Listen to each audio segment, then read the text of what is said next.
Halo guys, welcome back again with Sarjana Pintu. Bagaimanakah kabar kalian hari ini? Kuharap kalian senantiasa sehat dan baik-baik saja ya. Amin. Seperti biasa di siang yang mantap ini, gue bakal nemenin kalian semua dengan membahas film yang keren habis. Kali ini gue bakal menceritakan sebuah film berjudul Triple Frontier yang dirilis pada tahun 2019.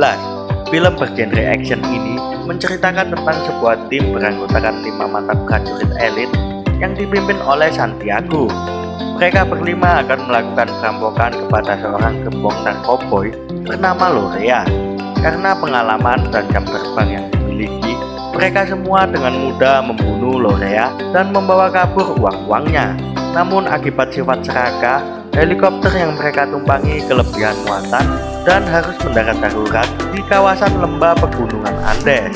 Jangan lupa klik tombol subscribe dan nyalakan lonceng notifikasinya agar kalian tidak ketinggalan konten-konten terbaru dari channel Sarjana Pintu.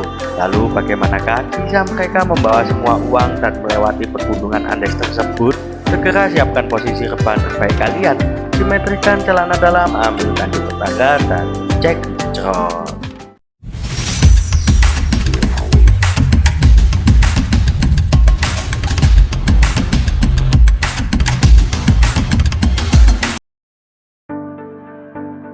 Di awal film kita akan diperlihatkan rombongan pasukan khusus dari kepolisian yang dipimpin oleh Santiago sedang mengepung sebuah lokasi.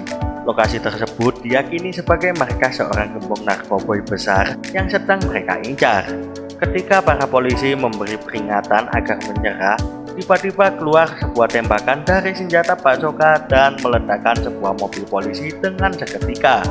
Setelah itu, polisi dengan cepat melumpuhkan mereka semua tanpa terkecuali. Ternyata orang-orang yang sedang mereka cari tidak berada di sana. Mereka hanya menemukan para anak buahnya bersama dengan beberapa gadis. Berkat informasi dari penjahat yang mereka tangkap, Santiago akhirnya mengetahui di mana lokasi persembunyian gembong narkoboy itu. Saat hendak diamankan, seorang gadis bernama Alea tiba-tiba melarikan diri dari tempat tersebut. Ia kemudian dikejar oleh Santiago, namun akhirnya berhasil melarikan diri dari kejaran Santiago.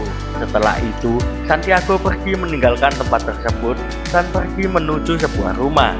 Ternyata Alea sudah berada di sana dan langsung memarahi Santiago. Akibat dari penyergapan tersebut, adik Alea tertangkap oleh polisi. Santiago akhirnya menjelaskan bahwa penyergapan itu bukan bagian dari rencananya, namun adalah rencana rekannya. Alea meminta Santiago untuk melepaskan adiknya dan apabila ia berhasil, Alea akan memberitahu lokasi bosnya beserta uang-uang simpanannya. Mendengar hal itu, Santiago pun mengiyakan permintaan Alea. Lalu scene kemudian berpindah. Santiago nampak mendatangi temannya satu persatu. Pertama, ia mendatangi temannya yang bernama Pope. Saat itu ia sedang memberikan sebuah seminar di markas tentara Amerika. Setelah Santiago kembali bertanya, akhirnya Pope mau ikut ke dalam misi jika temannya yang bernama Tom ikut dalam misi tersebut. Setelah selesai dari tempat Pope, Santiago segera pergi menemui Tom di tempat kerjanya. Setelah mengundurkan diri sebagai seorang prajurit, ternyata Tom bekerja sebagai sales sebuah perumahan. Awalnya Tom menolak ajakan Santiago karena kebutuhan yang semakin banyak serta ingin melihat anaknya hidup berkecukupan. Akhirnya Tom ikut dalam misi itu. Kemudian Santiago menemui Benny dan Fish. Dengan senang hati mereka ikut dalam misi tersebut. Akhirnya kini mereka utuh menjadi sebuah tim yang akan menjalankan misi itu. Setelahnya mereka berlima pergi ke Brasil bersama-sama. Sesampainya di Brasil, mereka langsung mengintai kediaman sang gembong narkoboy bernama Lorea. Di sana terlihat Alea yang datang membawa uang-uang hasil penjualan narkoboy. Benny sempat menginjak sensor gerak yang dipasang di sekitar lokasi itu. Beruntung sensor tersebut rusak dan tidak berfungsi. Karena merasa keadaan sudah tidak aman, mereka berlima pergi meninggalkan lokasi itu. Lalu mereka berlima pergi ke sebuah bar untuk minum-minum. Di sana mereka mengetahui ternyata Santiago berencana untuk membunuh Lorea dan merampok uang-uang simpanannya. Uang-uang tersebut akan mereka ambil untuk keperluan pribadi mereka. agar bisa merasakan hidup sejahtera sampai hari tua. Sempat terjadi perbedaan pendapat, namun akhirnya Santiago berhasil meyakinkan mereka semua. Kemudian Shin berpindah di sebuah pelabuhan. Di sana mereka menyiapkan segala sesuatu yang mereka butuhkan untuk melakukan aksinya. Mereka berlima akhirnya masuk ke rumah Lorea dengan sangat mudah. Hanya dengan melumpuhkan beberapa penjaga, mereka bisa menguasai seluruh uang yang tersimpan di dalam tembok rumah itu. Ketika Tom dan Pope hendak membakar rumah tersebut, tiba-tiba Lorea muncul dari sebuah pintu rahasia dan berhasil melukai Pope. Santiago pun dengan cepat bertindak dan menembak Lorea tepat di kepalanya. Akibat dari kejadian itu, Lorea pun tewas di tempat tersebut. Penny sempat mengingatkan tim agar segera pergi meninggalkan rumah itu dan menjalankan misi sesuai rencana. Karena sifat ragus dari Tom, mereka akhirnya kehabisan waktu dan kedatangan para penjaga lain yang merapat ke tempat tersebut. Lagi-lagi dengan mudahnya mereka mengalahkan dan melumpuhkan mereka satu persatu. Setelah berhasil pergi dari lokasi tersebut, mereka menuju ke sebuah landasan untuk menunggu kedatangan helikopter yang akan menjemput mereka. V sempat mengingatkan bahwa beban uang yang akan mereka bawa melebihi dari kapasitas maksimal helikopter. Namun lagi-lagi Tom mengatakan agar membawa seluruh uang tersebut dan mengatakan agar tidak memikirkan resikonya. Kemudian mereka pun pergi meninggalkan lokasi itu. Santiago dan Tom kemudian menurunkan Alea beserta adiknya. Ia berpesan kepada Alea agar pergi meninggalkan tempat itu dan segera menuju ke negara yang telah dia pilih untuk mereka berdua. Semua itu bertujuan supaya mereka selamat dari kejaran anak buah Lorea.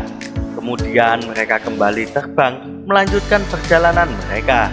Setelah beberapa jam terbang, mereka akhirnya sampai di depan pegunungan Andes. Karena beban yang terlalu berat, helikopter mereka rusak dan harus mendarat secara darurat. Uang yang mereka bawa pun harus dijatuhkan terlebih dahulu agar tidak rusak terkena helikopter yang mereka tumpangi.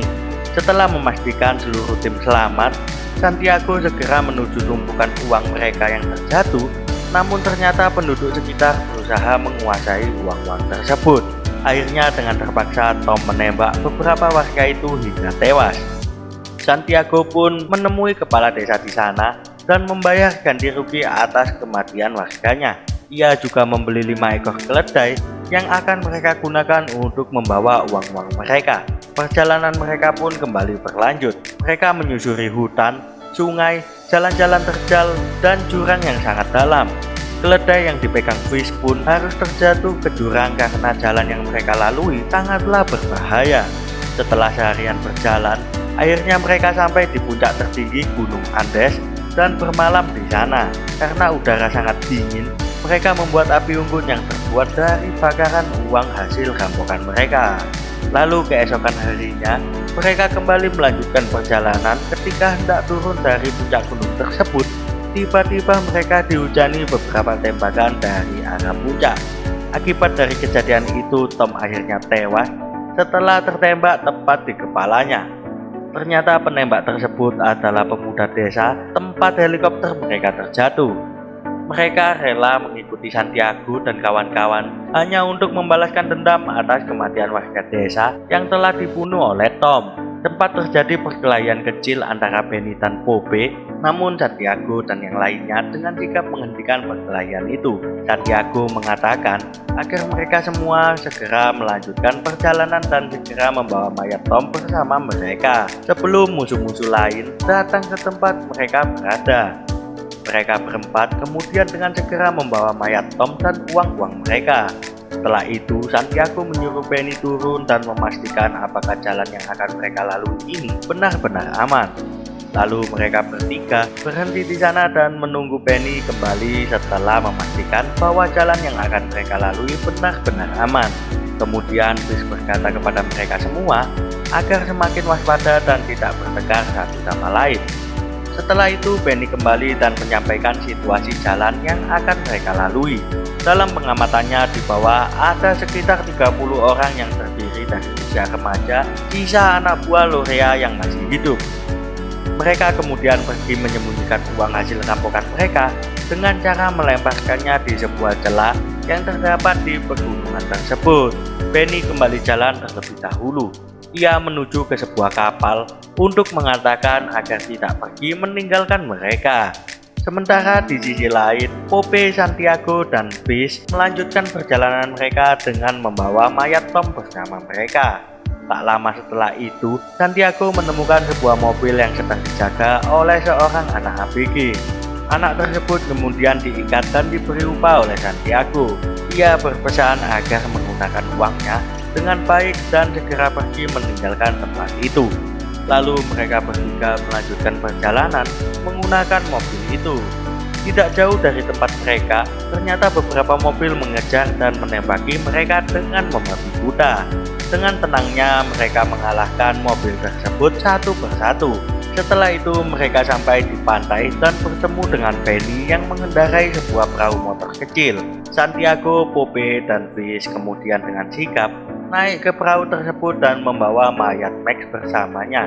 Lalu Shin akan memperlihatkan mereka berempat sedang berada di sebuah kantor notaris yang akan membagi uang mereka semua. Uang yang semula mereka bawa berjumlah ratusan juta dolar, kini hanya tersisa sekitar 5 juta dolar saja.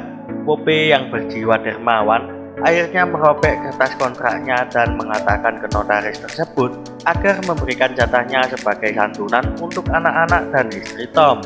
Lalu kemudian Benny, Fish, dan Santiago juga melakukan hal yang sama.